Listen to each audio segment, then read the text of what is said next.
Welcome back to my YouTube channel. दोस्तों बात करेंगे हम बीपीएससी टीआरई 3.0 री एग्जाम अपडेट को लेकर के। यहाँ पे देखिए आज की इस वीडियो में हम लोग बात करेंगे बीपीएससी टीआरई 3.0 का जो आपका री एग्जाम कराया गया था 19 जुलाई से लगा करके 22 जुलाई के बीच, उसकी जो ओएमआर सीट है उसको लेकर के क्या कुछ अपडेट दिया गया आज की इस वीडियो में बात करने वाले हैं। साथ ही साथ आंसर की यहाँ पे और आपके जो रिजल्ट है उसके संबंध में क्या कुछ अपडेट है। कट ऑफ में कम, यानी कि कट ऑफ कम, बोनस अंक सबको, क्योंकि जो आपके विवादित प्रश्न है उसके संबंध में भी बात करने वाले हैं। टीआरई 3.0 री एग्जाम जो हुआ था आपका, अदर स्टेट अभ्यर्थियों पर संकट, ध्यान दें टीआरई 3 वाले कैंडिडेट। बीपीएससी टीआरई 3 रोस्टर आने के बाद सीटें बढ़ेंगी या नहीं बढ़ेंगी उसके संबंध में बात करेंगे, क्योंकि काफ़ी ज़्यादा कन्फ्यूजन है और आप सभी के लगातार कमेंट्स आ रहे हैं कि क्या जो बैकलॉग सीटें हैं वो टीआरई 3.0 में वो ऐड होंगी या नहीं होंगी, उसके संबंध में बात करने वाले हैं। और देखिए कट ऑफ को लेकर के जो यूआर कैटेगरी है, ईडब्ल्यूएस है, ईबीसी है, बीसी है, एससी है, एसटी, पीएच और फीमेल और मेल, सभी के यहाँ पे कट ऑफ को देखने वाले हैं। तो वीडियो पर बने रहेगा लास्ट तक। और यदि आप चैनल पर पहली बार विजिट किए हैं तो चैनल को भी सब्सक्राइब करके बेल आइकन को प्रेस कर लीजिएगा, जिससे हर एक लेटेस्ट अपडेट आपको समय से मिलती रहेगी। चलिए सबसे पहले देखते हैं कि यहाँ पे टीआरई 3.0 ओएमआर सीट को लेकर के क्या कुछ अपडेट है, क्योंकि आज जो है आपका यहाँ पे ओएमआर को लेकर के क्या कुछ।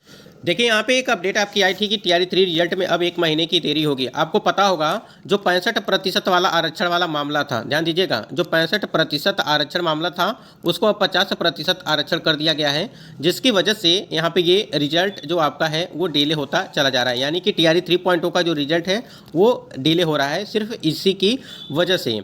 आपको बता दें कि जो 65% से हटा करके 50% किया गया है वो जो है सुप्रीम कोर्ट में, ध्यान दीजिएगा, सुप्रीम कोर्ट में इसकी सुनवाई, यानी कि विस्तृत इसकी सुनवाई 10 सितंबर को है। ध्यान दीजिएगा 10 सितंबर को है और इसी वजह से हमको लग रहा है कि जो टीआरई 3.0 का जो रिजल्ट है वो आने में देरी होगी। देखिए उस हिसाब से अगर देखेंगे कि जो भी सुप्रीम कोर्ट का फैसला आएगा, अब वो सुप्रीम कोर्ट के द्वारा क्या कुछ फैसला आता है आपके टीआरई 3.0 का जो यहाँ पे 65% वाला आरक्षण मामला था उसे हटा करके 50% किया गया, क्योंकि 50% तो पटना हाईकोर्ट के द्वारा कर दिया गया था, लेकिन इसको लेकर के बिहार सरकार ने सुप्रीम कोर्ट में याचिका दायर की थी और इसके लिए सुनवाई जो है विस्तृत सुनवाई वो 10 सितंबर को होगी और 10 सितंबर के बाद ही आपकी रिजल्ट देने की जो है बातें कही गई थी। लेकिन अभी आप लोग देख पा रहे हैं स्क्रीन पे कि टीआरई 3 के रिजल्ट में अब 1 माह की होगी देरी।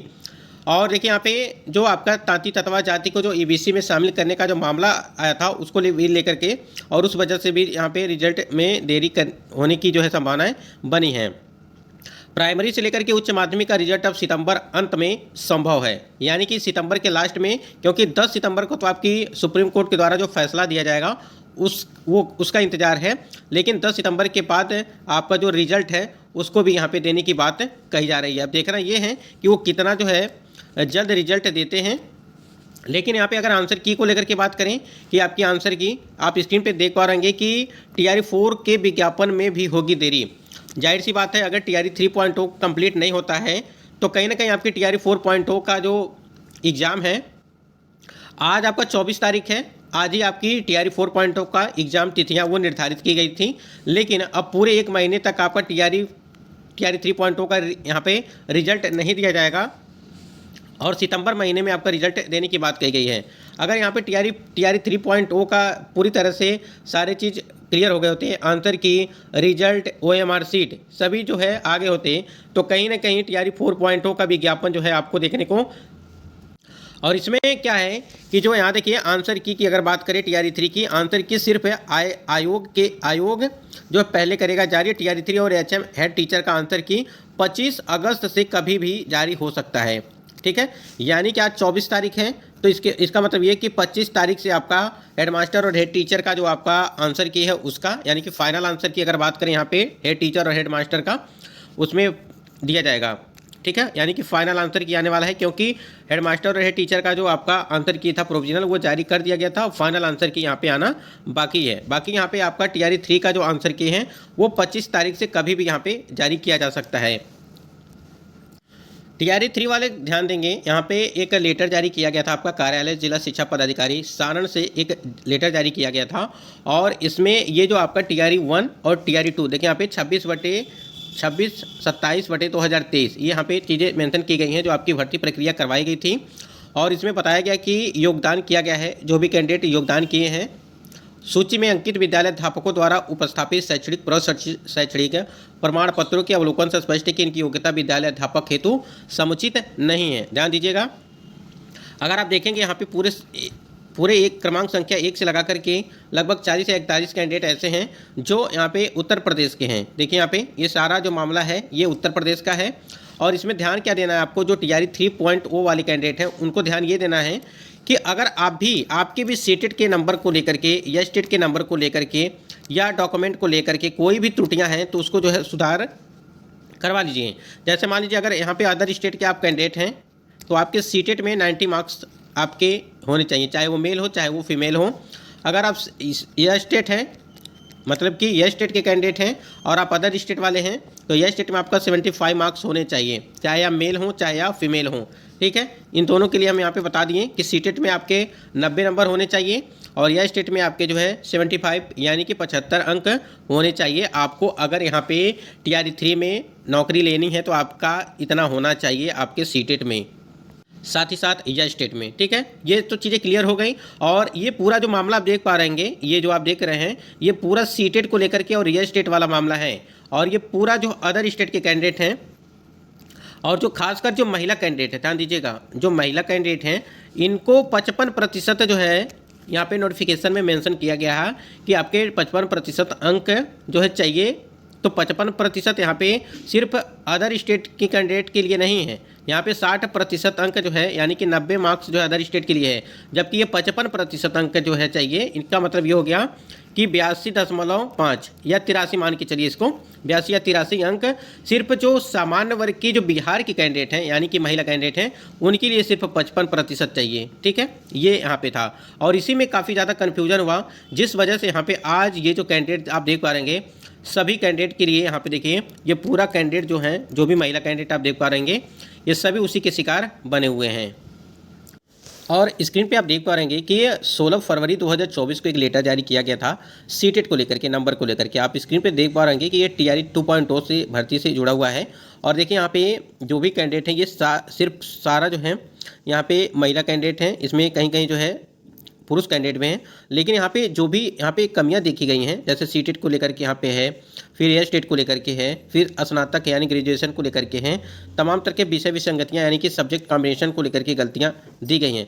तो एक बार यहाँ पे जो भी TRE 3.0 वाले कैंडिडेट हैं उसको थोड़ा सा ध्यान दे दें कि आप अपना एक बार जरूर चेक कर लें सीटेट के नंबर को या स्टेट के नंबर को, और जो भी आपके डॉक्यूमेंट्स हैं नाम चेक कर लीजिए कि आपके डॉक्यूमेंट में कहीं नाम तो कहीं गलती नहीं है।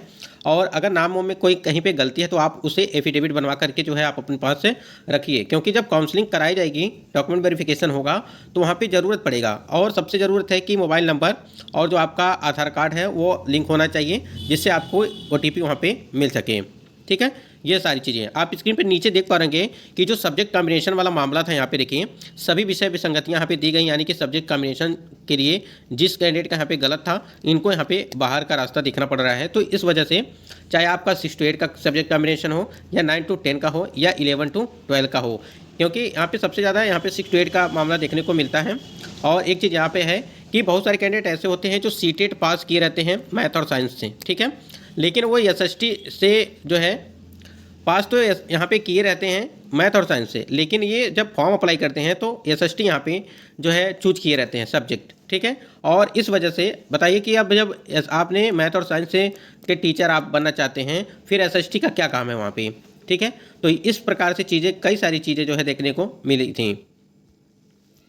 अब यहाँ पे एक चीज़ और समझिएगा, जो आपके BPSC TRE 3.0 में जो विवादित प्रश्न हैं जिस पे आपके नंबर बढ़ सकते हैं घट भी सकते हैं, क्योंकि आयोग के द्वारा जो उत्तर माना जाएगा वो थोड़ा सा देखने को। यहाँ पे एक प्रश्न था कि ब्रह्म समाज का प्रभाव, भूकंप गंभीर विध्वंसकारी, शीत ऋतु तमिलनाडु के तटीय क्षेत्रों में वर्षा। ये इस प्रकार से देखेंगे तो लगभग 15-16 प्रश्न ऐसे हैं जिसपे थोड़ा सा मतलब कि थोड़ा कन्फ्यूजन बना हुआ है कि आयोग क्या आंसर मानता है। एक से अधिक जो ऑप्शंस दिए गए हैं उसमें क्या चीज़ें देखने को होती हैं। एक प्रश्न था आपका, सुनार तकनीक का प्रयोग होता है, ये प्रश्न है, ये भी काफ़ी कन्फ्यूजन वाला था। और बिहार में पुरानी नदी घाटी परियोजना कौन सी है, इस चीज़ के संबंध में। तो 16 प्रश्न यहाँ पे हमने मेंशन करके रखा है जो यहाँ पे विवादित हो सकते हैं आपके TRE 3.0 में। ठीक है, जिसपे आपको देखिए अगर यहाँ पे प्रश्न ही गलत हैं और अगर ऑप्शन में आंसर नहीं है तो कहीं ना कहीं उस प्रश्न को डिलीट किया जाएगा, उस पर सभी को अंक जो है प्राप्त होंगे। तो यहाँ पे देखिए और एक चीज़ और भी बताया गया था, अगर यहाँ पे विवादित जो प्रश्न है इसकी वजह से काफ़ी ज़्यादा आपके कट ऑफ पे प्रभाव पड़ेगा। अगर यहाँ पे जब आंसर की जारी किया जाता है, ध्यान दीजिएगा, जब आंसर की जारी की जाएगी यहाँ पे बीपीएससी आयोग के द्वारा, तो उसमें क्या आयोग ने क्या आंसर माना है, एक बार हम लोग भी देखेंगे कि क्या आयोग ने आंसर माना है और क्या आंसर होना चाहिए। तो इसमें जो अदर स्टेट के कैंडिडेट थोड़ा ध्यान देंगे इस बात को कि अपने जो नंबर है सीटेट के, एसटेट को, बीटेट को, जो भी है आपका, आप एक बार नंबर जरूर मिला लें। खासकर सीटेट का जो आपका सब्जेक्ट है, यानी कि आप अगर मैथ और साइंस के टीचर हैं तो कहीं आपने एसएसटी का जो है सीटेट का जो है मार्कशीट वहाँ तो नहीं लगाया हुआ है। इस प्रकार से चीज़ें बहुत सारी देखने को मिल रही हैं कैंडिडेट के साथ हैं। और यहाँ पे बीपीएससी टीआरई 3 रोस्टर आने के बाद जो सीटें हैं आपकी बैकलॉग सीटें हैं, वो कभी आपकी बताई जाती है कि कभी सीटें ऐड होंगी, कभी सीटें बताई जाती हैं कि कभी सीटें ऐड नहीं होंगी। यानी कि 87,774 जो आपके पद हैं वही पद हैं, उसमें कोई भी सीटें ऐड करने की बात नहीं कही जा रही है। लेकिन न्यूज़ पेपर में देखने को मिल रहा है कि उसमें कभी बताया जाता है कि आपके जो बैकलॉग सीटें हैं टीआरई 1 और टीआरई 2.0 के, वो जो सीटें हैं उसको टीआरई 3 में ऐड करके लगभग 1 लाख से अधिक जो आपके पद होंगे उस पर आपका रिजल्ट जारी किया जाएगा। अब देखना यही है कि आयोग के द्वारा क्या कुछ अपडेट आता है इसमें, कि आयोग उसमें बैकलॉग सीटों को ऐड करता है या टीआरई 4.0 की भर्ती में उसे सम्मिलित करता है।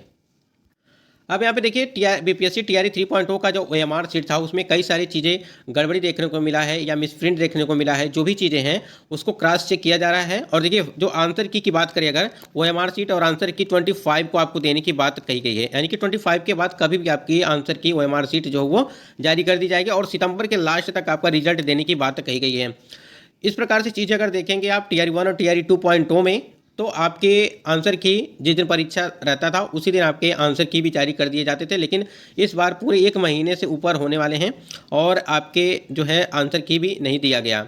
जबकि आंसर की जब आयोग प्रश्न पत्र तैयार करता है तो उसी टाइम उनको जो है आंसर भी पता रहता है, जिस वजह से वो आंसर की जारी कर सकते हैं। लेकिन क्या कुछ है अब आयोग के द्वारा ही सारी चीज़ें बताई जाएंगी।